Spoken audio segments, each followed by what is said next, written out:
more about that too. Heck. Quiet, numbskulls, I'm broadcasting. This here is a true story about crossing the pond at night in the world's smallest cockpit, on the tanker, through the weather. Oh, and to the tanker crew who did that, thanks a lot. We really appreciated that.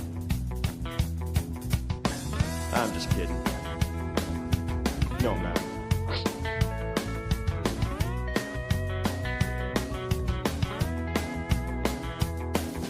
Well, there I was, crossing the pond, and you could see that I wasn't exactly fond. Yeah, there I was, San Juan Tower, freshly certified air traffic controller, and nothing like watching an Airbus 320 off departure roll and an Islander 500 feet off the deck, cross right to left. So that's my there I was story. Yeah. Yep, that was like a week after certification, we saw that. So, and I bet it was a week after that before you take a dump. You get your butthole so tight on that. Oh my God! The control tower, sir. Yeah, it was instantaneous that time. So fantastic. Oh man! Greetings, everyone. Repeat here, recording tonight. So there I was from New Hampshire. We've got a co-host and a guest, a co-host and a guest co-host tonight. Where art thou, my co-host? I am in Denver, Colorado, with my good friend Chemo. We're in an undisclosed location in Denver, Colorado, in his bunker. G14 classified. However, it appears to be a cigar lounge. It could be. But it is our distinct pleasure to welcome two of the FAA's finest air traffic controllers, Curtis and Paul. Welcome to So There I Was, my friends. Thanks for having us. Curtis and Paul, yeah, both from Quonset. I want to take just a quick second to say that since they are currently with the FAA, anything they say, views and opinions and all that are strictly their own. They don't represent the FAA, and nothing they say should be taken as official FAA position, policy, or guidance. And no, they can't get you out of your pilot deviation or violation. So don't ask. Hold on a second. We thought these guys were going to have some pull to get this thing. Right? Sometimes. If they give us a phone number to call halfway through this, I'm signing off. Yeah. There you go. Right? No brasher warnings allowed here tonight, boys. Absolutely. You got it. Oh, fantastic. All right. Well, let's start off with Paul. Paul, where are you from? And how did you become an air traffic controller? Sure. So I'm originally from Poland, as you can probably tell by my accent. I've been coming to the States since I was a little kid. My dad was here since the 80s. And the very first time I landed at New York Tower, and I believe it was 2000, and I saw this brand new tower being built. I just knew then and there that's something I want to do. So I grew up in New Jersey, went to school in Florida, went to a CTI program, and got picked up in 2020, right before COVID. I got my offer letter in 2019. Took about a year to get my class scheduled, and got my offer letter, went through the academy, and here I am, still newly certified. It's been less than a year at Providence, and I'm loving every minute of it. It's been a ride. It's been a grind, a hustle, but it's definitely worth it if you enjoy the job, if you enjoy aviation. It's definitely for you. Nice. Okay. So that's sounds like kind of a grind. We'll get into that a little bit then to find out how it is you get through ATC. But of course, nothing with the government is ever fast, instantaneous. Nope. Except for a brasher warning. And we've got Curtis, who opened with watching an Airbus and an Islander trying to meet up off the departure end. Yeah. Oh, man. How'd you get into this ATC gig?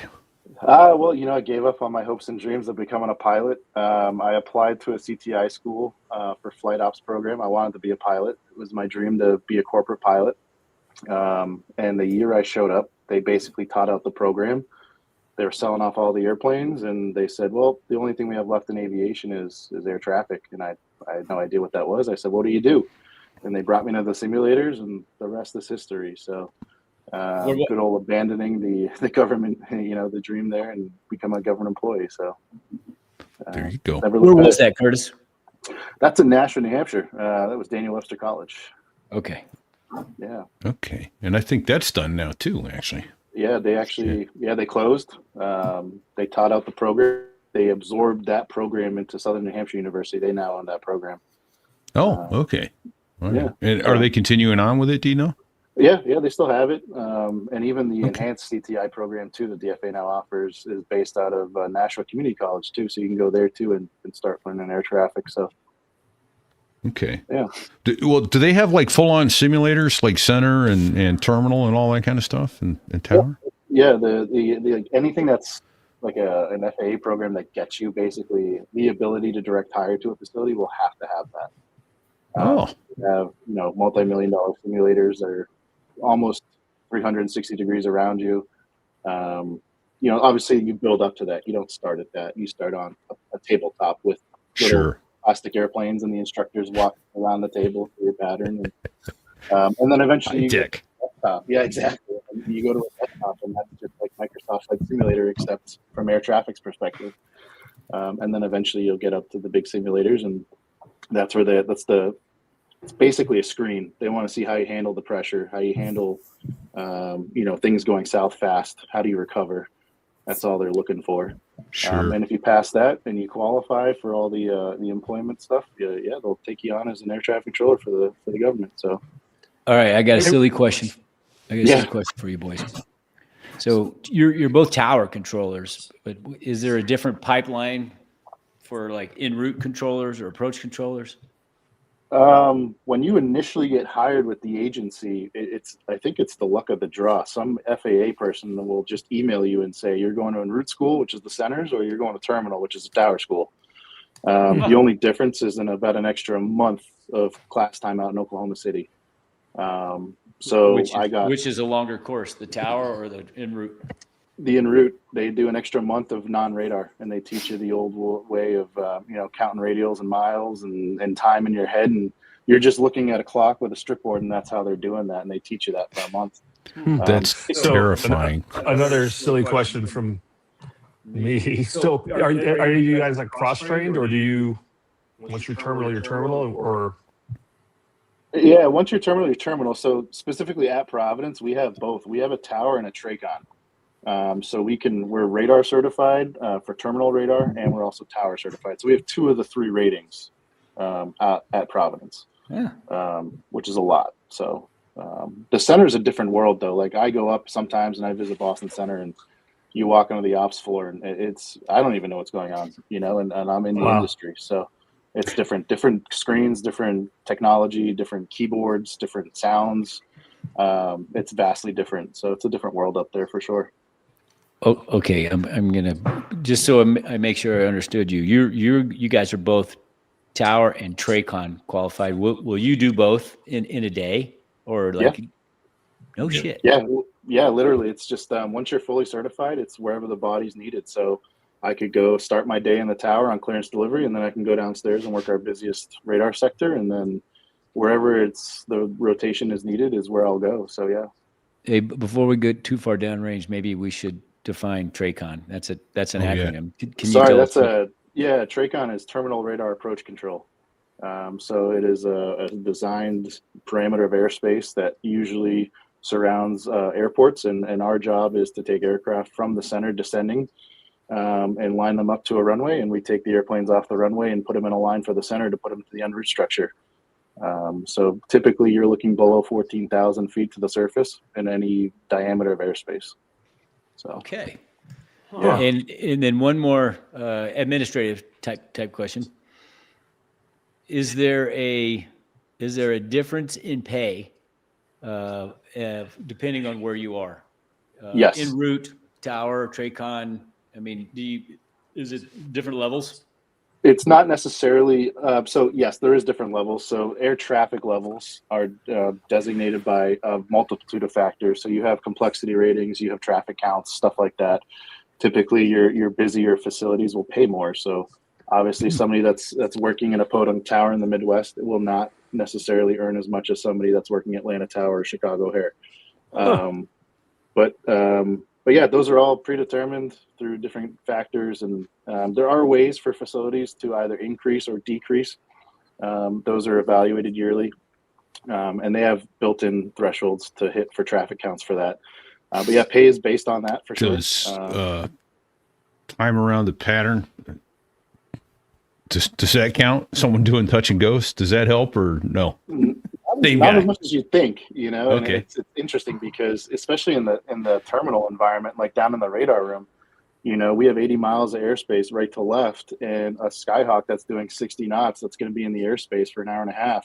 I have to miss that aircraft, you know, 60 times in an hour that it's going to be in my airspace, but I only get one traffic count for that entire hour on that airplane, even though I'm missing it 60 times. So you want fast movers? I love fast movers. Now you're speaking absolutely. You're speaking Chemo's language. There you go. Well, Yeah. Oh man, so no kidding. Yeah, I guess I never thought about it, but that makes sense. That if you're working at Atlanta Tower, you're going to make more money than if you're working in Paducah, Kentucky, literally. Yep. Absolutely. All right. Oh, fantastic. All right. Which of those jobs, TRACON or Tower, requires more concentration or more mental intensity, I guess? So which one's more intense from your perspective? I won't say it all depends on the facility. I mean, Okay. if you Google it, arguably LAX ground is one of the most difficult position in ATC in the country. Yeah. But then on the other hand, you have like N90 or SoCal, which are TRACON facilities, which they tend to be the most difficult and complex. So it just depends on a facility. I think in Providence, our radar is way more difficult than our tower.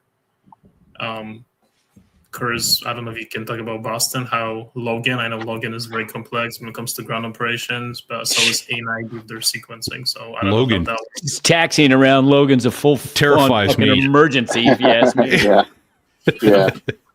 Especially if Yeah, it's I would- dark and the runways or taxiways are wet and everything. Oh, yeah. was the same. And plus, you got two local controllers, two tower controllers controlling the runways on two different frequencies. Yeah, you don't know what the fuck they're saying half the time. Yeah. Yeah, I would say, yeah, it depends. I mean, both are obviously, they have their own challenges, obviously, but, you know, it's not to take away, like we say, yeah, Providence, our TRACON is busier and more complex, but it doesn't mean that our towers doesn't have its complexities, or, you know, not that we don't have a separate, you know, the same amount of attention is given to both, for sure. Safety, obviously, being number one. Sure. Yeah, but out of the facilities have been like, even when I started off at San Juan Tower, it's technically an air traffic level 7, so it's middle of the pack. You have airliners, you've got cargo, you've got flight school, you've got GA, you've got military. It's all mixed in there, and each of those carry their own complexities too, and they have different rules, and there's wake turbulence and all that stuff. So yeah, the tower can be complex depending on the scenario, what you got going on. Taxiway closures, runway closures, construction, that all inhibits your abilities upstairs. Downstairs, it's, you know, volume and then frequency congestion. Or if we're combining sectors and we have multiple frequencies at once, the pilots can't hear the other frequency. So there's definitely challenges associated with both, for sure. Well, I'll add that we as pilots have all taxiway closures and restrictions memorized, so we aren't relying on you controllers much at all for... Can I get that in writing, please? Yeah. No. No. Yeah. Okay. And so you know, when you're reading the NOTAMs for an airport and it starts talking about taxiway closures and you know, in between My eyes start bleeding. Oh yeah, well, and then you find out, well, this NOTAM is expired. It's old news, or doesn't go in effect until tomorrow it at 3 a.m. Cleaned up. Yeah. So Yeah. I just, unfortunately, as ATC, we don't write those. That's the airport itself. I know. So, it's a broken system. It's horrible. You guys know it's as broken as we do, I guess. Yeah, I'm sure it's probably equally frustrating on your side as it is ours. So Yeah. So is there like a pinnacle position? Like, hey, I'm getting into air traffic control. Kimo, get closer to the mic, brother. There you go. I don't think his. No. I don't think his. Turn on the mic on you. Oh, my mic is now on. Sorry. There you go. Can you hear me now?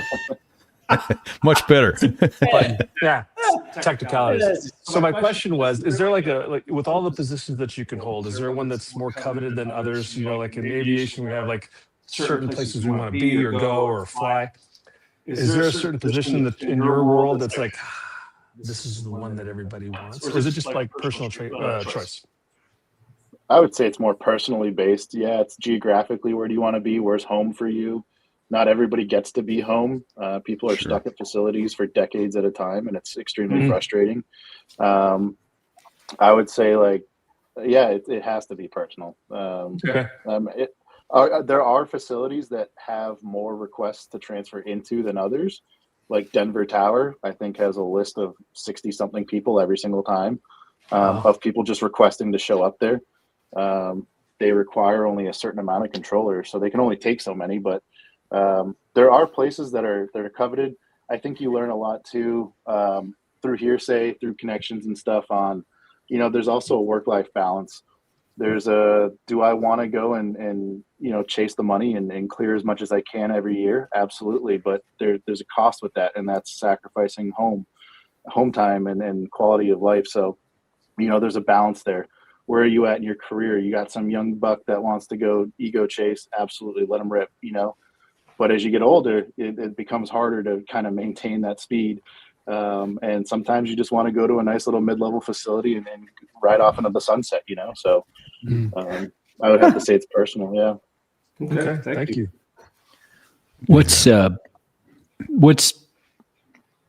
How long have you guys been doing this?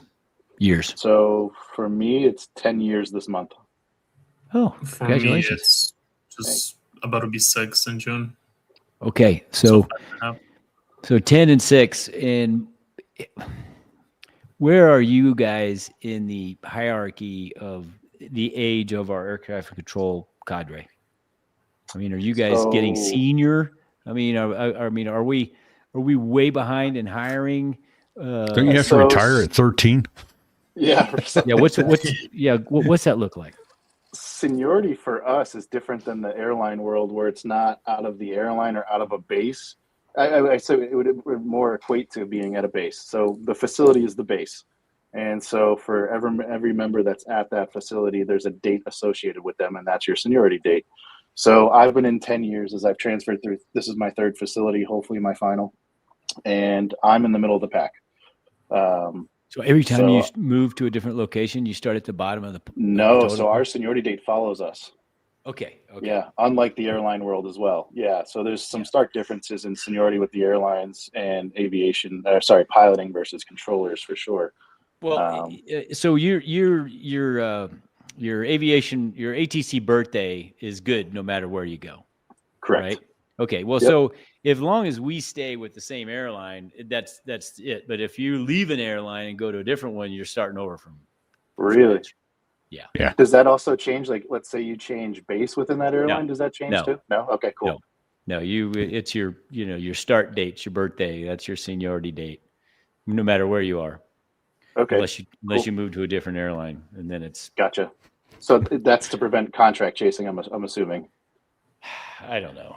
That's a whole nother episode. Gotcha. Yeah, at least. Sorry for asking. No, it's okay. least. I mean, we after the terrorist attacks of September 11th and all the bankruptcies and consolidations, and several airlines got rolled into one, and some of them were from different pilot unions, and even we had a fairly clean merger at the airline I work for, and it's still there's still guys that are not happy with the way the seniority thing worked out. So anytime you're blending seniority lists, it's not good. Yeah. But when you were all working on the same playing team, your seniority's the same no matter wherever you go, whatever base you go to. Now, we'll just leave it at that. Fist fights and lawsuits, man. I literally almost saw fist fights in the cockpit over that once that discussion started getting going between two guys from two different airlines. That's crazy. Hey, I thought I was going to get my first landing as a second officer on the DC-10 though. Once these two guys started going at it, I go, oh, one of them's going to get knocked out and the other one's going to be hurt. I'm going to get a landing out of this. So, yeah, I mean, that's crazy. That and lawsuits and everything else. But so I got a question. I actually heard an approach controller tell me one time, he says, if you don't have at least one or two go-arounds a shift, you aren't trying hard enough to be efficient. Any thought? There we go. I get some nodding going on there. Nod louder, boys. I knew it. Let me guess. That had to be at a busy airport. Oh yeah. Yeah. So I heard that before. You get a big departure arrival push. You want to get everyone on the ground so people don't miss their connections and stuff. And you tend to run those 3 miles to as close as possible. And we don't know everyone's final approach speed. We kind of estimate based on the aircraft type and what a similar type before you came in was doing with the winds and stuff. But sometimes once you get just too close to that 3 or 2.5 mile mark, someone's going around. But yeah, I definitely heard that. Yeah, it's a pride game. It's a pride game for sure. The approach wants to make the tower squeal. The tower wants to jam the departure controller with departures, right? So, but it's not to the point where you're sacrificing safety for it. It's not necessarily an actual egotistical game here. Sure. But it definitely is. Some people do want to challenge themselves and hold themselves to I ran it once this way at a busy facility, so I'm going to do it again. There's a time and a place for sure, and we train to that too. We train where, you're going to work like you're busy all the time.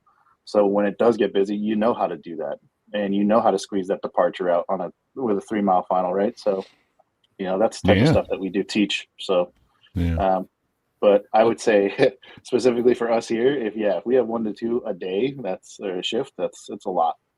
All right, usually see about once a week. Curtis, you triggered a question. Yeah, go ahead. So what kind of training, do you have annual training requirements, semi-annual training requirements? And do you take a check ride once a year, every 6 months? How's that work? Yeah, That's we're a great slightly question. different. We don't have necessarily, so we will have annual training of like special scenarios. So in the radar environment, we'll hop into the simulator and it'll be something completely made up and like outrageous. You'll never see it. It'll be Air Force One that's fuel dumping and needs to divert, loses an engine. Like you have like the worst case scenario possible. And it's usually rare phraseology stuff that you typically will not see on a typical shift. And that's just to make sure we're hitting the right cadence with it. We're getting the right information out at the right time, stuff like that. But as far as like to get certified, you have a check ride with your supervisor for sure. And it's a lengthy process. But once you are certified, we do have more computer-based training, I would say, on a monthly basis than we have, an over-the-shoulder with the supervisor. That rarely happens unless we lose currency. We are required to maintain a certain hours a month, just like I'm sure pilots are required to have certain landings and takeoffs in a month or in a time period, So same thing for us, just we just don't have that over-the-shoulder direct monitoring type stuff once you are certified. Okay. Awesome. Well, Big Kimo, hope you're sitting at attention. We got First Sergeant Crouch here asking if pushing 10 was an accurate portrayal of the life of an air traffic controller. These guys probably have never seen it because that movie was like we had it on our we used to have it on our break room. There you go. Oh my gosh. Okay. Good. We had one trainee said he's never seen it, so we put it on for him. I'll take that one. I'll let Paul take that one. Paul worked there. So. Do it. So let's hear it. I think most controllers look at the movie as a comedy. Obviously, like any movie, there's some aspects to it that were accurate. Some are just totally out of whack. It's not a accurate portrayal, especially in today's world. The movie was shot in the 90s, different era in the agency, different mindset, different group of controllers, a lot of military guys versus now it's a lot of civilians that go into the field, off the street, quote unquote. I still want to experience the 747 wake from the engines. So if you know a place or know somebody, sign me up. But I would say overall it was more of a comedy rather than an accurate documentary about ATC. great movie in my opinion. Lots of fun. It's like I used to go in the crew room. We'd play a midnight movie, for the hub turns, and nothing's funnier than watching 140 pilots sitting there watching the movie Airplane. So, right. Yeah. There was a scene where the two, I forget their names, the two controllers were kind of going at each other, and one was trying to prove that he's the better one by speaking faster and jamming more airplanes into final. And we do have that type of mentality sometimes when we sit next to somebody. Like if I sit next to Curtis, I'm like, hey, see if I can land more airplanes than you. But it's it's not malicious, it's friendly and always done in a safe manner, kind of challenging ourselves, making sure we're still on top of our game when it does get busy, but not to the point where we'll try to unplug someone and mess his sequence up on purpose. That's not what we do. Yeah, that was more a lot like a confrontational, because you had the hot shot coming in from, where was he from, Denver or out west Phoenix or something like that. Right. I forget. And we try to. There's been a shift, I would say, as the agency grows in its years, that it's more of a crew based. It's not the individual, it's the team, right? If one person is struggling, we're all going to be struggling. If we can help the next person, then that in turn will help everybody else. So yeah, it's not accurate in that sense, but there are some moments where you're like, okay, yeah, that's pretty legit. Well, it's also you guys, cringy. okay. You guys know that the movie Top Gun is spot on. It's so accurate how it really was back then, flying fighters in the Navy. It's like the most accurate, spot on movie ever made. We called it Riding glorious. around a motorcycle without a helmet on, and Emo is an excellent volleyball player. Well, because he flew F-14s in the Navy. but I didn't do too well in the whole shower scene rehearsal, so they cut me from that. Nice. So, so with regards to your roles and positions and whatnot, we have in the airline world, like we have our crazy spot. It's like, oh, you're from there. Oh, you work there? Damn. Type of thing. Do you have those places in your world where it's like, oh, hey, I'm coming from here. Where'd you work before? Oh, I was in Denver or LA or New York or whatever. Is there like a place where you're like, holy shit, that's where the business gets done, type of place? Yeah, I could see. Yeah, you could see them. Each region has its own one. So even just in the New England region, which is a very small region. You're looking at your majors for sure. Your Boston Tower, your A90, which is your Boston TRACON, who does all the radar services for it. But yeah, it's a very small world, and there is a hefty majority that are ex-military, and do you know this person? Yeah, well, I was stationed here, and it's constantly evolving like that. Yeah. As far as facilities, though, yeah, there are facilities though. Like there's the N90 of the world, New York TRACON. The New York TRACON is what they'll say. That is where that it is the Miami University, the New York TRACON, the Ohio State. That's where you check in and don't say shit. You just go, yep, they'll get to me. I'll just wait. Yeah, exactly. Yep. So like something like that. If you're a controller there, yeah, you're the real deal, because that's a pretty intense training program for sure. Sure.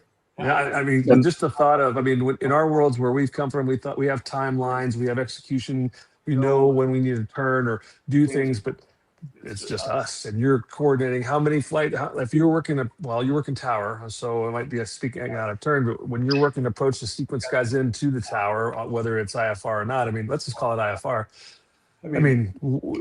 What's like a busy day? How many people are you allowed to control in one sitting? How many people are you allowed in that sector? Or on the same frequency at the same time?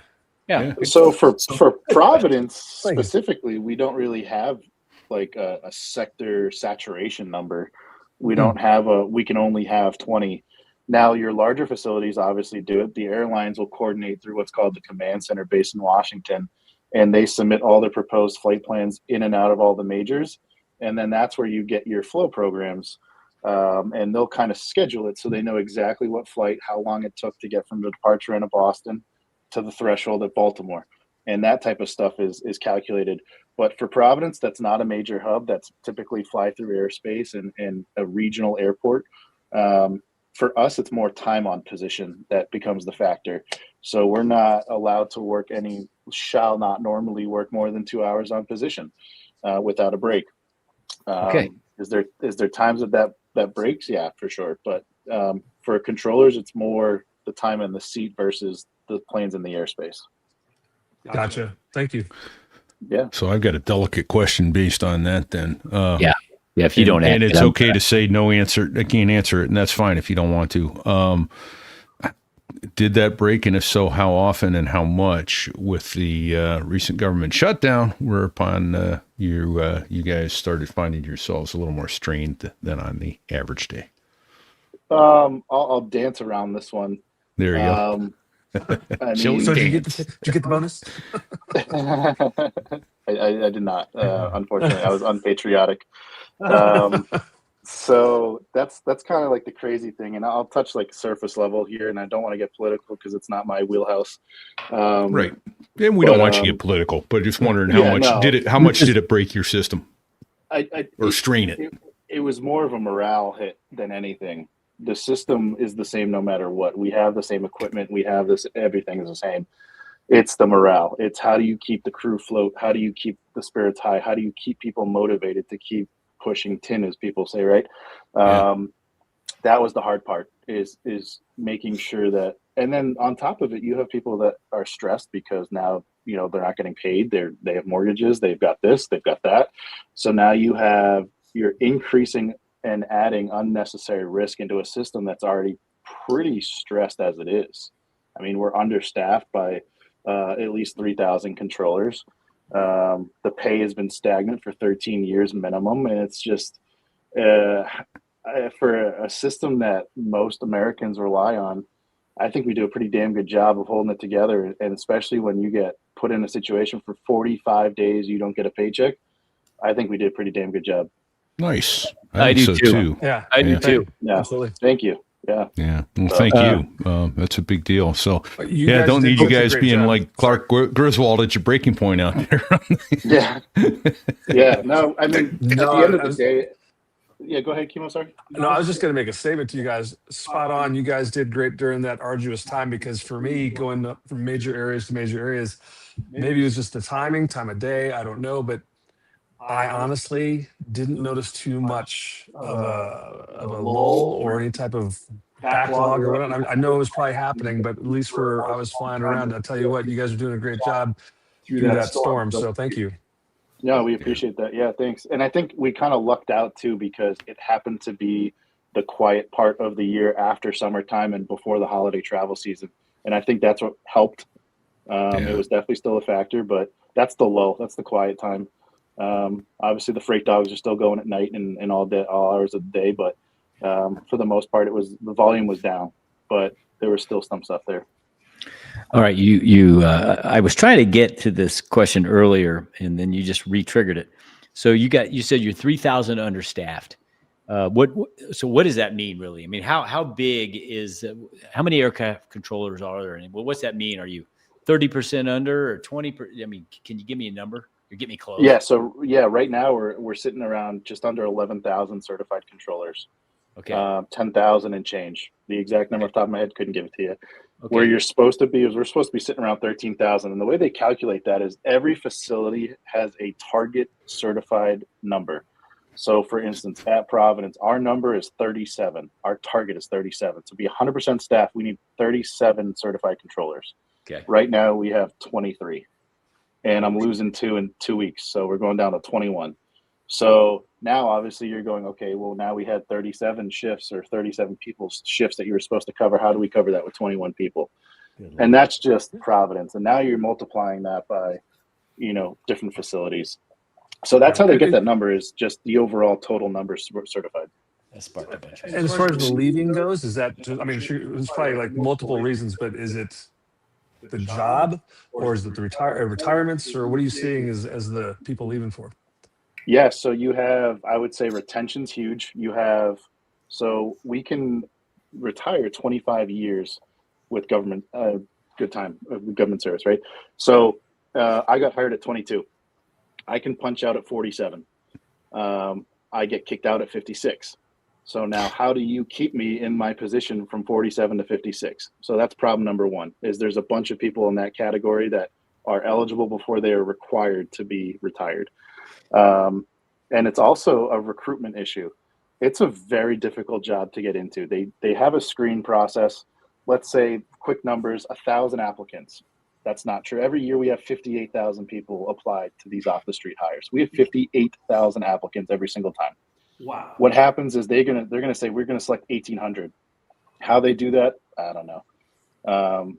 And then out of that 1,800, okay, now we start the process of you need a psychological evaluation. You need a medical. That takes 2/3 out right there. You got to be batshit crazy to want to do your job. You say you got 58,000 apply every year, and as soon as they say, well, you got to have random drug testing. Well, fuck, I'm out. Yep. And then I'll never pass a drug test. So that you nailed it right there. It narrows your window down. So when you see on the news, oh, we had max hiring, we had 2,800 controllers hired, they're reporting that as if they're certified. They're not. They still have 3 years of training before they become a certified controller. And what's the washout rate, guys? What's the? I know that's high. You start with 10. How many do you actually graduate? So in my class, we only lost 4. So that's pretty good. That seems out of 5. That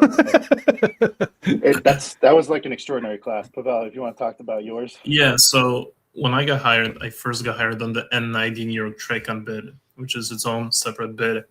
So going through the academy, go through all 3 stages of radar training. The last one being specifically designed for N90 and being the most difficult.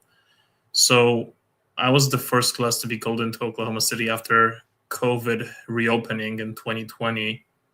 And in the 5 classes prior, including my own, the amount of people that made it through the last portion of training, including myself, was something like 28%. So we had 40-something students that went through, and I think 8 or 9, including myself, were actually sent to N90 to start training there. Just to, and that just simulated training and bookwork knowledge. It's, months and years away from actually being able to do it in real life. Yeah. And then even at Oklahoma, they had numbers based on, so this was back when I got hired back in 2016. Like if you got the en route section, so if you're going to go to a center, their success rate at the time at Oklahoma City was around 37%. The non-radar portion is really what canned a lot of people. Was how do you create a 3D chess game in your head and all you have is a clock in front of you? And that's what they were trying to teach you to do. And it's designed that way on purpose. It is a screen. It is making sure that you have the attributes to at least be moldable into what we would consider a certified controller. And at the time, the tower class was around 70% pass rate. So only a 30% wash rate at that point. So it's changed over the years. There's different requirements each year. They reevaluate how are the trainees that are leaving Oklahoma and going to facilities, what are they strong at? What are they weak at? How do we need to change Oklahoma? And they reevaluate that on a yearly basis. So those numbers do fluctuate, but I would say it's more your facility washout rates are what get you. So right now, Providence, I think our success rate is like 63 or 64%. So, I mean, you have 12 trainees, you're going to get 5 of them certified over 2 years. Wow. So you're going to have 7 washout. Yeah. And that's characterized for each building. So each building's going to have its own complexities, its own training, its own everything. So. Okay. Well, that sparked another question for me. So yeah, go ahead. I just graduated from Oklahoma City or wherever. I'm coming to Providence to be a controller. How long is it going to take me to, go say for solo? Is that like a 2-year thing? 2.5 years. Oh my gosh. From walking in the door to fully certified, about 2.5 years. Wow. And so do you guys have, are you an instructor? I mean, can you? Yeah, Yep. Once you are certified for a year, you train the next batch. And that's strictly just on the floor training, like live traffic training. There's a whole other department that does all the classroom and the bookwork section and stuff like that. So when you think about it, Fig, we're probably 2.5 years till we're able to drop a bomb in combat from the time we start. 2.5, 3 years. But see, I was trying to figure out how to equate that to, what So, when we showed up at the Harrier rag, we had our wings, and I mean, I don't know, is that like the guy showing up from Oklahoma City to the tower at Providence?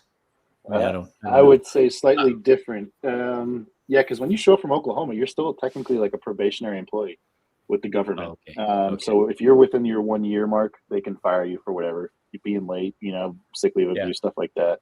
Yeah. So yeah, I don't know how to equate it. How long does it take you to get wings? What's that process like? Depending on the pipeline, it's anywhere from about 16 to 20, 24 months.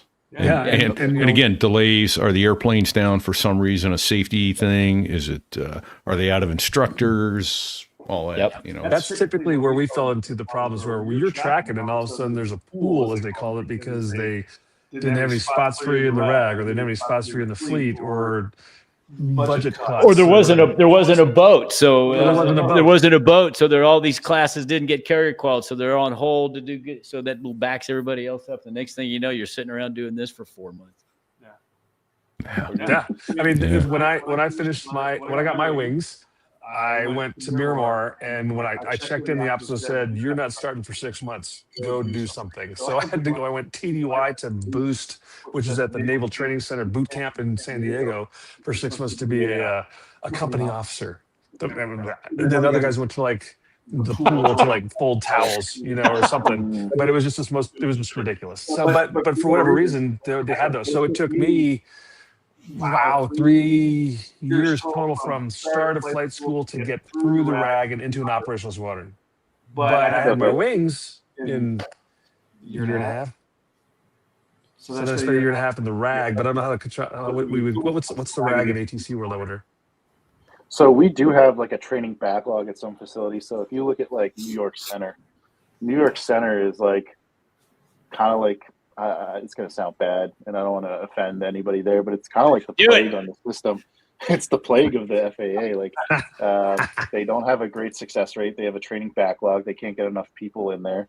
I think every month or every quarter, that we put out, basically a transfer process, they can accept 300 something people. Like that's how far behind they are.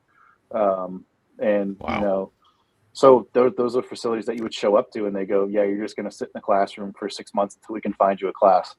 Waiting on the classes ahead of you to get caught up and either continue training, or you wash out and you do something else. So, for those that haven't been in New York airspace, though, it's varsity ball. There's no two ways about it. I've got a recording somewhere that I took one night. I just turned on my phone and did voice recording and let it listen to New York approach as we were going into Newark. And it probably goes for 20 minutes. I would venture to guess the longest dead air on that entire recording might be 10 or 12 seconds. Yeah. That's probably way too long, dude. Yeah. Well, that's 3 just because two seconds guys seems like walked an on each other and eternity are waiting for an answer. Yeah. Right. And those are the controllers swapping out, probably, right? So Yeah, or that, yeah. So it's, I mean, that is real varsity. So I get why it's an environment, but that is intense. So, which I don't think people give enough credit to that understand just how much pressure there is to get it right. Like doctors and pilots, when controllers make mistakes, people get hurt. Mm-hmm.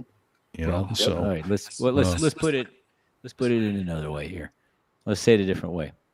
When a doctor makes a mistake, one person's probably going to die. Yeah. If anybody on this conversation makes a mistake, we're taking out families. Yeah. Right? Yeah. It's not fucking pretty.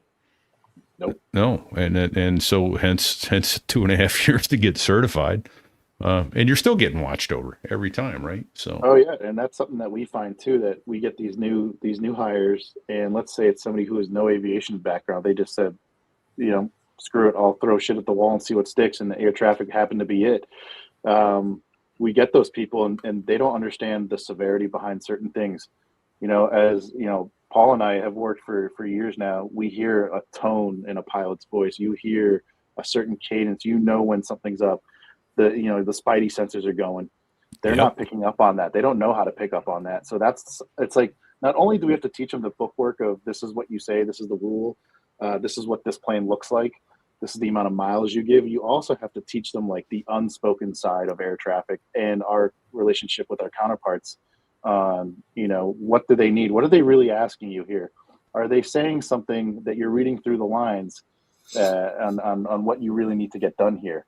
So that would be a hard part of the job, and why I think a lot of people might not be successful is you can memorize the book back to front and recite it, but the application of it, the constant, how pilots are saying things, there's an urgency there that they're not getting. So it's tough to teach that side of it, and that's not really something that we're trained well on how to teach. How do you teach somebody to give a shit, in lack of better words, and they just don't know. They don't know that there's at the outcome at the end of that bad scenario that what could happen. So, well, that'll take me back to First Sergeant Crouch's second question there, which was, you got that spidey sense up, and he talks about, we've talked about him on the show before too, a guy by the name of Bug Roach, who was an LSO, and he had the magic voice to get guys aboard the carrier that were having their night in the barrel, just several attempts at trying to get aboard and couldn't do it. And he'd get on and just, he'd fly the airplane for him by his voice and get them in. Have either of you had that experience where you've needed to, hey, take a beat, take a breath. We're with you. We're going to get you through this together. And no's an acceptable answer. If you haven't, you haven't. But I mean, it's just like, how many times do you think back, Well, have you ever gone home at the end of the shift and driving home gone, that could have gone a lot further south than it did? Yeah, I was. I figured we were going to get to that type of question soon, because I have that question for you. When I was the trainee at Boston Tower and ground control there, as you all know, is no joke. It's one of the hardest positions of that facility. There's many days that you're driving home in silence. It's almost like a trance. You get home and you find yourself, you come out of it, you're sitting on your couch, you realize you've been home for an hour, and you just go, "What the hell just happened?" And that whole six-pack is gone. Damn it, gone. and you sit there and you go, yeah, there's times I've been like, I don't know how somebody didn't die today. There's been days like that for sure. I'm glad it's not. I'm glad I haven't had those experiences, but there's definitely moments. It's a Tuesday for me. Oh boy! I'm kidding. Yeah, there you go. Well, along those lines, what's I guess the funniest or the most baffling thing you've ever heard a pilot say, on frequency? Have you done a double take? What the hell was that? I don't think I have many stories. I don't know, Paul. You probably got a couple. I wasn't working at the time, but for me, it had to definitely be a report of a man in a jetpack at 8,000 feet. We were just hovering at 8,000 feet on that jetpack, and a jet just blew by him. And the pilot was more confused than I was when I heard that. So, I'd say a funny one is you get, there's certain, I feel like, I don't know, maybe you can speak to this, but I feel like when you get to a certain point in your piloting career, there's not much they can do to really fire you. And so I've had a good experience with a couple Southwest pilots, and obviously they're short final, they're on the visual approach, they're cranking it in, they're flying like an absolute cowboy, and the flock of birds start going left to right across the runway. So I call it to him. I say, Southwest XXX, flock of birds left to right, approach end. He said, too close, switching the guns. So, stole that classic Top Gun line right there. So, just like little things like that where it just gets you a little chuckle, gets you through the shift, and it's the personality. So, I figure I'm muted, but yeah. So, I found myself saying, it's not just me. I feel better. Yeah, I've found myself saying, and I go, after I've said it, I went, I probably shouldn't say that, lest the report get made. But if I miss something or misunderstand something or whatever like that, I'll sorry, my dyslexia is acting up. But have you ever, hey, Delta 122, say speed. Yep, that's all the time. We do that to each other, though. Shit. Yeah. Okay, but that's not what I was going to say. Okay. And then you say Delta 321, Say Brasher warning. I'm in flight school. I'm in Meridian, Mississippi in jet training, and we're T2s. That's intermediate jets. And there was the pattern was full of solos. I was one of them, and we're bouncing around the pattern, and there's different levels of experience in that pattern. And this one guy, he was so tongue-tied. He was turning final, and he was calling the tower, and he couldn't remember his call sign. So he said, Steve, it's Steve. And I got my gear down. Tower controller said, Roger that, Steve, you're clear to land. Right.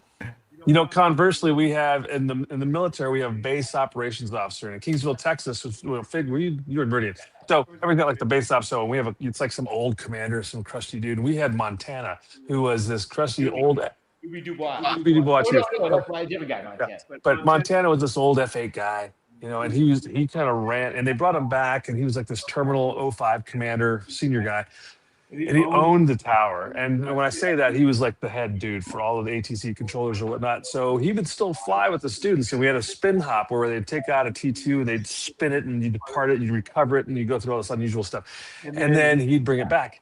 And he was the guy, I'm in the back, I'm a new guy. And he was like, he would check in, switch the tower. And he had the crusty voice, It's like, tower, this is Montana.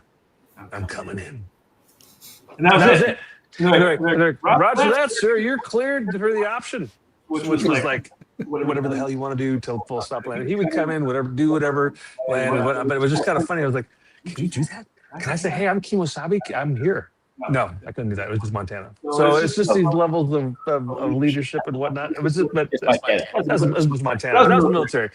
It's Steve. It's Steve. My gear's down. Please let me land. Let me land, Steve. Oh, hey, can we backtrack just for a second? Yeah. You were hired at 22. Mm-hmm. I'm talking to you, Curtis. Yep. Hired at 22, mandatory retirement age 56. Yep. So is that for any level of controller? Like, that's everybody, whether you're en route or tower approach or anybody that's a controller, absolutely. But there are certain positions within the FA that are not subject to that. So that's like usually our staff roles, staff support, front office, admins. They're not required. It is, you're talking to airplanes. If you're a qualified, certified air traffic controller, you're done at 56, whether you are at the top of your game or not. Yep, you can apply for an extension, but it's like it's a mythical thing hearing one of those get approved these days. It's almost always no.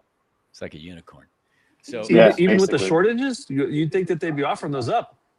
So right now they're doing a program where they're giving anybody that's eligible 20% lump sum to stay on top. So it's just 20% of their yearly salary. We'll just throw that on top, lump sum for you to stay in and don't punch out. So to stay in past 56?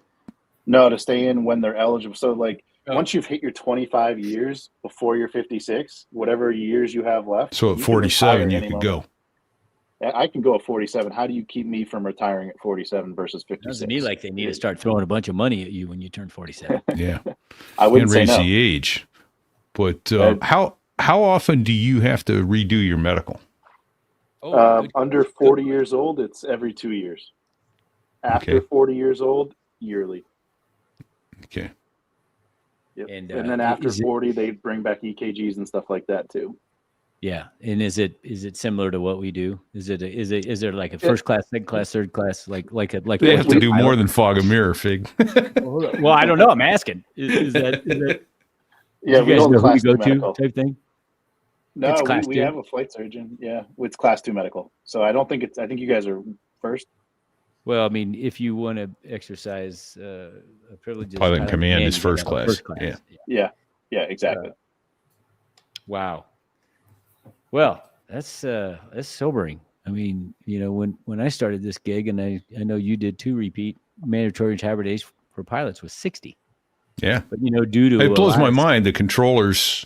I mean, look, not to denigrate what you do, but you're sitting in an air-conditioned room of one or a heated room of one sort or another. you're not pulling G's and you're not banging a bunch of time zones, which isn't to denigrate how much stress you're truly under. But oh my God, 56, there's something wrong. That's broken. Yeah, And so I don't expect you to yay or nay that. That's a political thing that you may want to avoid, but I think that's absolutely broken. yeah, me personally, I'll fight that every day. I think 56 is where it needs to stay. I'll protect that age. Good I mean, Really? there's- Okay. I would too. There's more lives in our hands in a single shift than a doctor will in their entire career, right? So Fair enough. I will protect it in the sense of, we'll look at any any family member that starts slipping mentally, right? Well, what's How the fast oldest does you that can go be and downhill? get hired?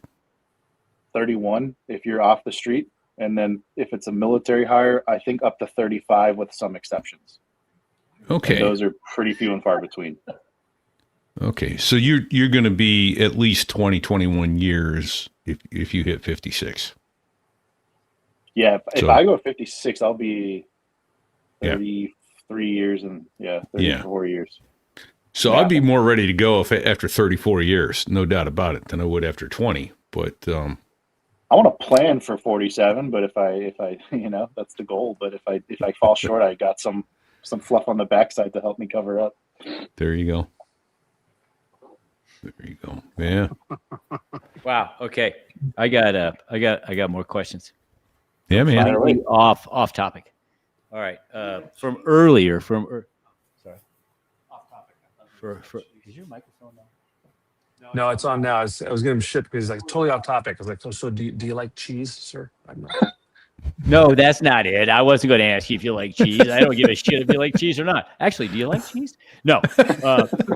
The question I was going to ask was, all right, because that was one of the things that was mandatory time age. But Air Force One, it's a pain in the ass. Air Force One ever come to Providence when you guys were on duty? Yep. What a shit Every show year. that is. Let's talk about that. Well, Providence is not too big of an issue. So obviously, I mean, it's public knowledge, but there's a ramp freeze half hour prior and half hour after. Air Force One for us is a pretty slick operation. They're in, they're out. Obviously, the less time that they're on the ground, the better. So they've got it down to a science. So for us, it's usually they'll fly in, they'll have helicopters or a motorcade waiting. They go out, they do their thing. If they are staying at the airport, like the plane's parked with us, not just another airport, we will have Secret Service in the building with us. They oversee it. There's a phone line that we all monitor that is the entire country is on it, and it's the command center's phone. So we have to start. It sounds super crazy, but you phone. Is it red? You phone this. No. Okay. Does it have It's a a regular- Everyone would know which flashing phone red it light? was then, Chemo. It's a regular phone, but it's just a certain number you dial and a certain password, and it What? gets you into this basically Tell us chat it room. has a red light on it. So what's There's hold on? some What's the romance number and here that we password? Just between Change us. So I won't tell the listeners. Yeah, password is password. There you go. Yeah, Well, at least it so- isn't monkey. So does Air Force One ask permission to take off, or do they just tell you when they're taking off and you clear the area? So we clear them. But it's very ambiguous. So an airliner, runway 23, taxi via this. For Air Force One, it's okay. Taxi is requested. They give you everything in advance. Everything is kept off the public frequency because obviously it's public. It's Sure. a recorded line. Everybody can hear it. It's like a clearance. You're not clear to the Baltimore airport. You're cleared to destination airport. You can expect your requested altitude 10 minutes after departure. We're not going to tell on a public frequency what altitude they're going to climb to, except for their initial one. See, that's kind of but- sexy. I like it. Yeah, that's hot. Yes, you get used to it. It's funny when you hear the tapes on YouTube and somebody calls it a heavy, and you're not supposed to. It explicitly says you don't call Air Force One a heavy if it's the VC-25. You don't want to give away what type aircraft they're flying because there might be multiple. They might have something else going on, right? There's so many things, and Do It's they cool. change their call signs? I mean, is it? I mean, I don't know. You don't have to tell me if it's. But I mean, do they change their call sign? It's like, hey, you're Shark 1 today. You're Victory 2-3 tomorrow. I mean, is it like that, or can you Air answer Force that? One will always be Air Force One. So it's Okay. whatever the president's on, it's an Air Force plane, right? As we all know. What will change Actually, I don't think there's many that do change. It's more so, let's say it's Marine One, and Marine One lands. Now you're talking. Yes. Guys, Marine This will take. Give me 30 seconds. Keep going. Sorry, it was a reflex. Oh, wait. Yeah, wait. it happens. I got it. Okay, it's better. All right. So, like, let's say Marine One lands, right?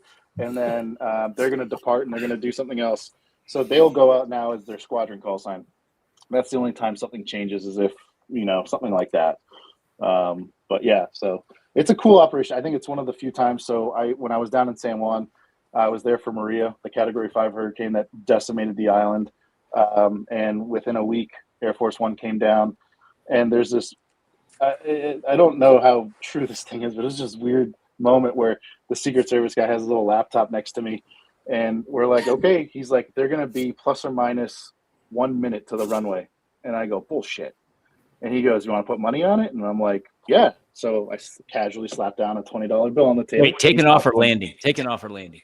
Landing. Okay. So they're coming to us. And he goes, they'll be plus or minus 1 minute from this time. And I was like, no way. They're not that. And were you like an hour out or 2 hours out or like 15 minutes yeah, out? We're within like an hour. Yeah, Okay. somewhere within an hour though.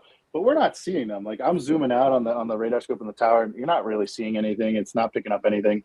And then all of a sudden, there's 6 targets that pop up, and there's 1 lead, and there's 5 trailing, and I swear to God, he looked me right in the eye as the wheels were touching down, as he's taking my money off the table. They were literally on the money, like wheels down. At the That's second awesome. They said there. He was cheating. He knew better. No, he did. That was mean. Yeah. So He was probably just getting $20 back that he'd lost before on that same bet. I know, right? Yeah. Hey, how long were you in San Juan? And it sounds enjoyable. I mean, we fly to San Juan a lot. And how long were you there? So I started there in 2016. I left in 2018, and I went back 2020 years. I was there for total time about 2.5, almost 3 years, but just split up between 2 different times. So one of my more enjoyable layovers is that location, and I thought you guys have always done a good job over there. So I just was curious. Thanks.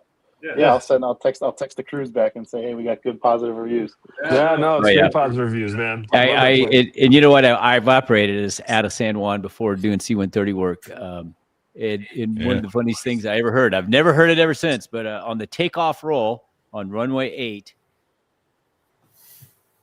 my takeoff clearance was canceled because there was a iguana on the runway. Yep. That was every They're day. big out there, man. They're fucking huge. Yep. They sunbathe on the taxiways. Yes. So I can't remember how many times that we had, JetBlue and Delta and everybody stopped because they go, that server blocked by an iguana. And then I had a JetBlue that was, there's a JetBlue taxi now, and I don't know if you're familiar with the layout, but there's 2 bridges, taxiways, and right before it, there's a little hook. It's Charlie. And so I had him Charlie short of Bravo. He's hanging out, running his maintenance issue. And there's an iguana on the other taxiway blocking all the flow of traffic. And he's like, yeah, you got to get somebody out here to take care of this thing. I go, all right, yeah, Ops 12, you out there? Yep, okay, we know, we'll go right to it. And he proceeds to get out of his car with a little hand shovel. It's like 3 feet long. Oh, come and on, he just bro. goes up and he's just smacking this iguana. More dead animals. I was going to ask if they were like some sort of prized animal out there. You had to like.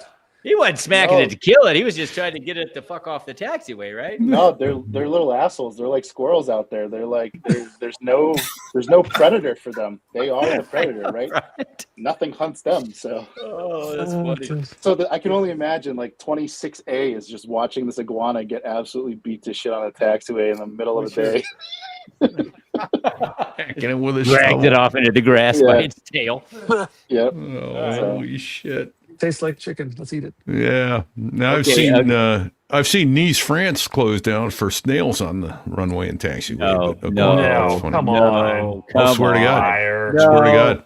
I'm not buying. They got this snails migration, and it takes your braking action to 0. Braking action nil because of snails. Because of snail chuck. No shit. Yeah. Escargot all over in Hey, I hate to be France. I hate to be the pooper of the party, but you said something about an advertisement, and we're an hour and 6 minutes into this thing. Yeah, well, and it still isn't up, so we'll get it in the final show. So not a big deal. Not a big deal. We'll get it in. Besides, we only got about 7 or 8 more minutes here with Curtis before he's got to go back to work and keep people from killing each other. So, ever get in a pissing contest with a pilot? Give him a Brasher warning. Come on, man. You can tell me. Hey, what's Brasher stand for? Brasher. Oh yeah. Tell him who Brasher is. I don't know if there's. I might be too young for this. I don't know if there's an actual story behind it. I have no idea. I don't think there's a story behind it, but I think it was either the administrator. I'll have to look it up and see. It was either the administrator who came up with the term. His name was Brasher. That said, hey, you know, here's the phone call. You're being advised you have a violation. I'll look that up while you talk about how many you've issued and for why. Okay. Yeah, but it's not coming up on Pornhub. I don't know why. Sorry. Whoa. Oh, sorry. Wrong. Sorry, Mom and Dad. Big busty Brashers. Immediate notice from air traffic control to a pilot that they appear to have deviated from instructions, but there's named after Captain Jack Brasher, who experienced a delayed notification for a 1985 altitude bus, prompting the FAA to create this system for early, non-punitive fact-finding to enhance the aviation safety. Yeah, so it's like Miranda rights. Hold on a second. Here's the key takeaways: non-punitive, information gathering. Yep. Not so anymore. Yeah. I have yet to hear Brasher. I've just heard stand by to record the phone number. Stand by for a phone number. Like, they're supposed to give you the whole spiel to make it sound professional and all that. But it is. It's possible pilot deviation, right? Because we're not going to accuse you because we don't. We know, but we don't really know, and it's you're innocent until proven guilty in a court of law, and same with the FAA. Sorry, I'm like acting up. Yeah, so I've never had like heated exchanges with them, but I mean it's as simple as an IFR departs off an uncontrolled field when there's a hold for release clearance, right? That's a pretty common one we get because Quonset Airport is 6 miles south of Providence Airport with identical runway layouts. And so not only do we have aircraft, tons. It's like we've had aircraft. Yeah, we've had aircraft almost land at the wrong airport. And our controller caught it and got save of the year. So stuff like that. But it's just it's dumb shit like that where you're just like, dude, really, come on. There's a reason why we're saying it. There's a reason why we're doing it. And it was during the shutdown. So my patience was kind of thinned out at that point. And you're a hot shot in a Gulfstream. It doesn't mean you just get to avoid all the rules. Like, no, you're still flying the same rules as everybody else. Gulfstream guys. Yeah. Hey, can I ask? And if you don't answer it, it's totally fine. I know we were time constrained, but I don't mean it bad and bad. What was your craziest day? I would say it was when we finally opened up in San Juan. So after Maria, we were daytime ops only. We had a skeleton crew. So we stayed that night in the tower until the hurricane passed. And obviously we had to evacuate the tower at 65 mile an hour winds because that's what the glass is rated for. So we come up in the morning, Tech Ops certifies everything, and they go, well, you don't have weather radar. Your localizer's pointing out to the ocean. You don't have electricity. So you're daytime only and your VFR, we're non-radar. And we go, well, shit, how do we start doing this? And the FAA goes, well, we're going to get the approach control up into the tower. And the approach control said, nope, we're not coming upstairs. We don't have enough people. We can't get to the airport. So there I was sitting there at local control in the tower position. And I have the .65 with all the phraseology to vector people. And I have all the flip charts on the other side. And as a tower controller, that's usually a 5 mile ring and 3,000 feet of airspace. I have 80 miles now, and I'm getting Miami Center is stacking all the arrivals over the. Oh shit! So that's just the civilians. So I get the civilians, all the airliners, 40 miles out. The military goes direct to the VOR and holds. So I have 2 C5s, 2 C17s, and a couple others. I think there were 135s above them. 1,000. Oh, and they've all feet got apart of supplies for stack. the island. They're stacked So we right did- over the top of your head, basically, right? Yep, right over the VOR. 9,000 feet was the bottom of the stack. So you got to bring one out, bring the next one down, and we became an Air Force base initially. But that was the craziest day because it was more preservation of life than it was, saying the rules right. Did you have the right phraseology?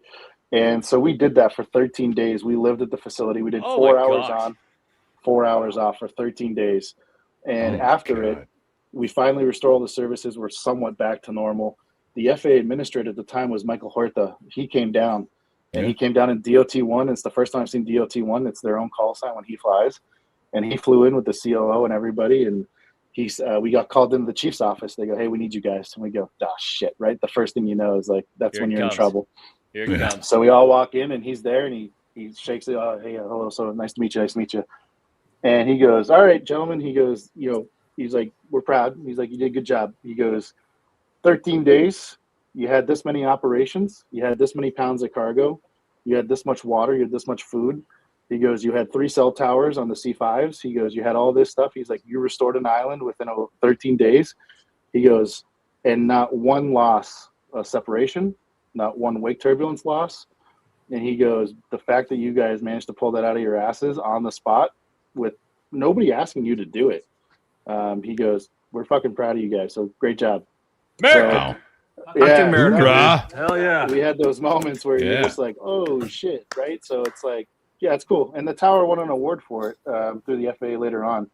And then, of but it course, was a you really all cool- got time off with pay, and they sent you some tropical island. So to they eat. gave us, they compensated. They gave us overtime for every hour that we lived in the facility. So 13 days of overtime.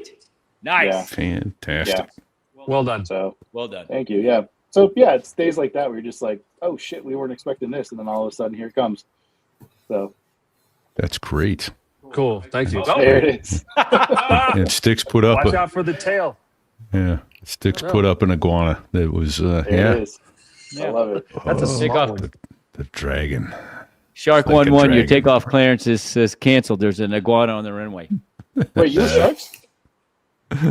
What's You were that? shark? I When we remember were that call sign. operating out of San Juan, our call sign was Shark. Yeah, I remember those. Yeah. I don't know if you were ever on them, but yeah, I remember sharks. Well, I was on them a lot. I commanded the det when we were down there for a couple months. Oh, nice.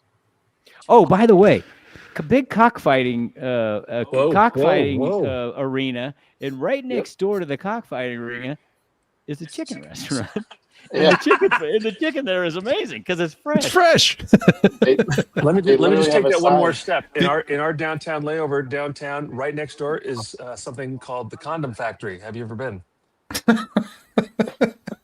Okay, maybe you're married. You can tell me later. I was just curious because that place is pretty hopping.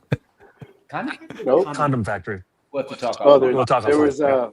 there was Condom World. Oh, Yeah, it was like a Might have been smoke Condom shop, World. sex shop. Not This just thing- a factory, a world, right, hold on. a world in and of itself. We've it's started.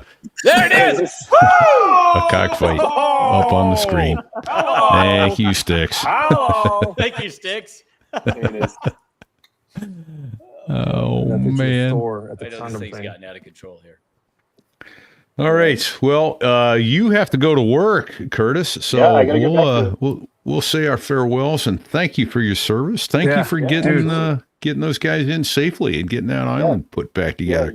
You got it. 13 days in the tower. That's something, man. Hey, Curtis and Paul, thank you for putting up with our bullshit and answering all our silly questions. It's really nice, having a conversation with the people we never get to see when we're talking on the radio. Yeah. So Yeah. We got to have you I back really and have appreciate more, you guys. Thank you. Yeah, we're more real pilot people. controller talk. This is always good. Yeah, no, thank you so much for having us. I appreciate the opportunity, and anytime you need us, you give us a call. You got my number. Yeah, absolutely. We don't Love want to your have you number. back. Wait, don't give us your number. Wait, I don't want to call you.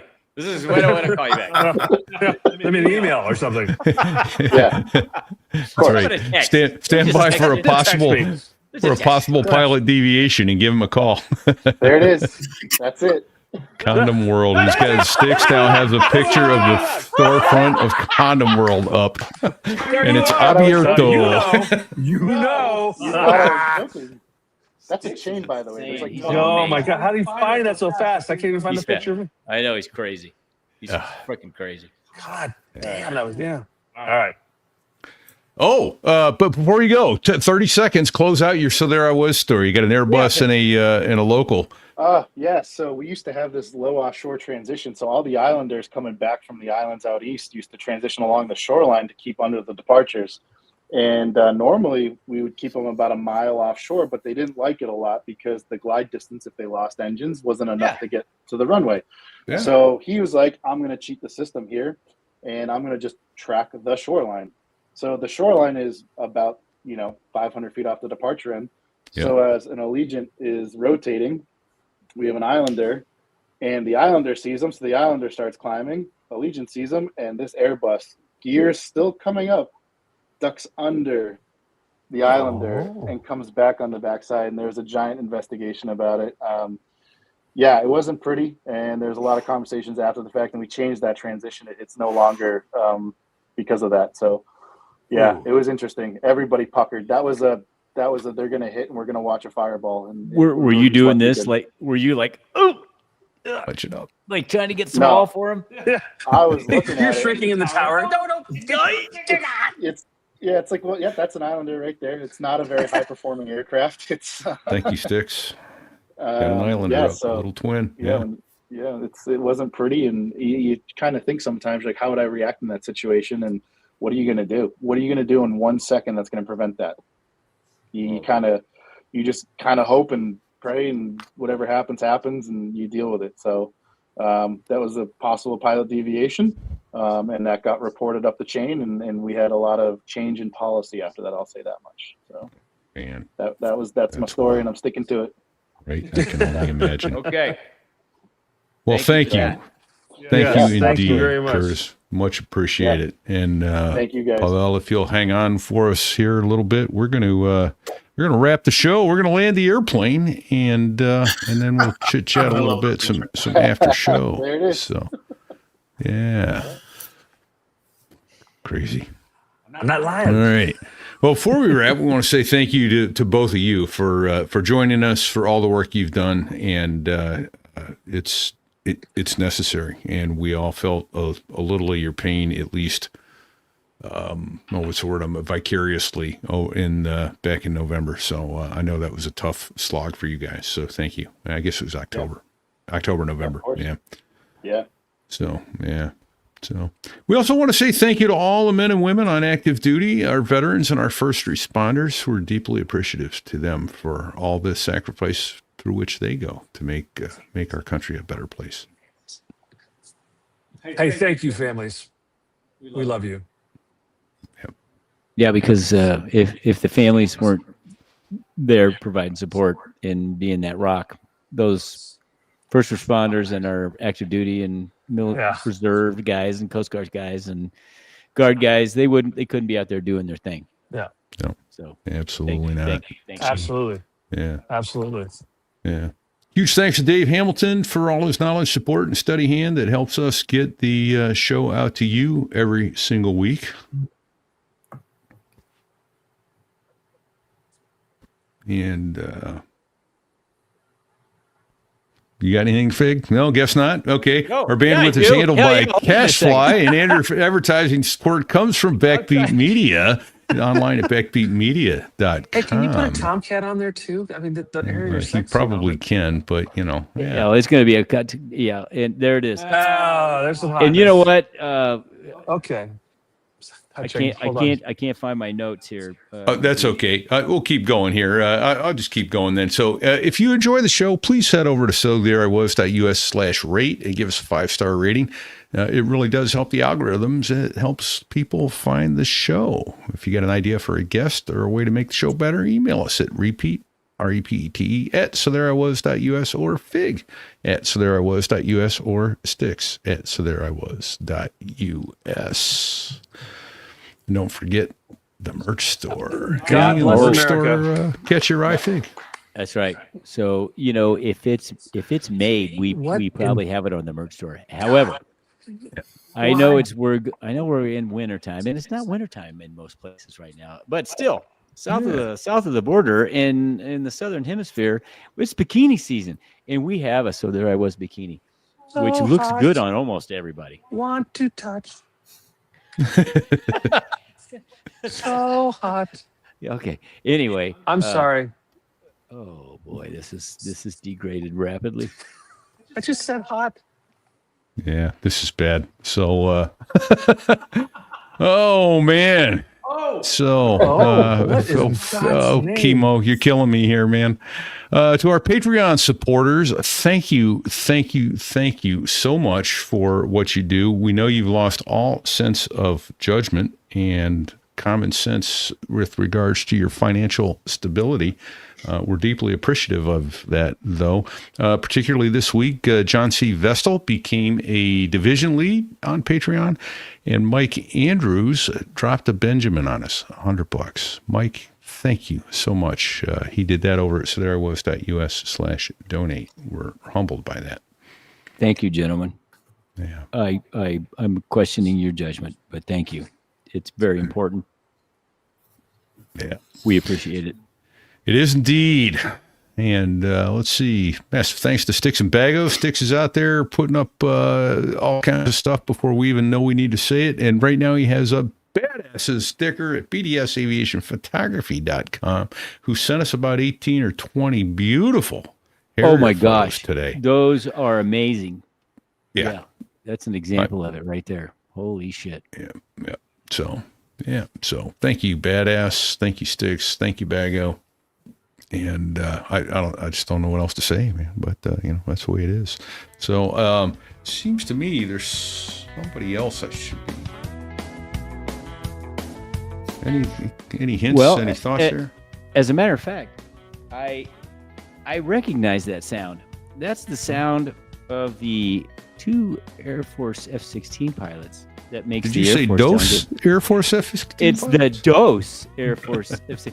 The Dos Gringos, which, by the way, we are at the Joker level right now because with the bottles broken open, and Bingo is right about down here. This is their Wingler Spirits. Is that Bogey Dope?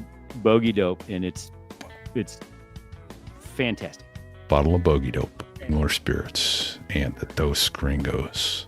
So good stuff. They got 4 albums and a bad song on any of their albums. And if you're having a bad day, you should listen to one of their songs because they're all Absolutely. Hilarious. Absolutely. So, all right, everybody. Till next week. All I can tell you is stay safe and check 6. Oh.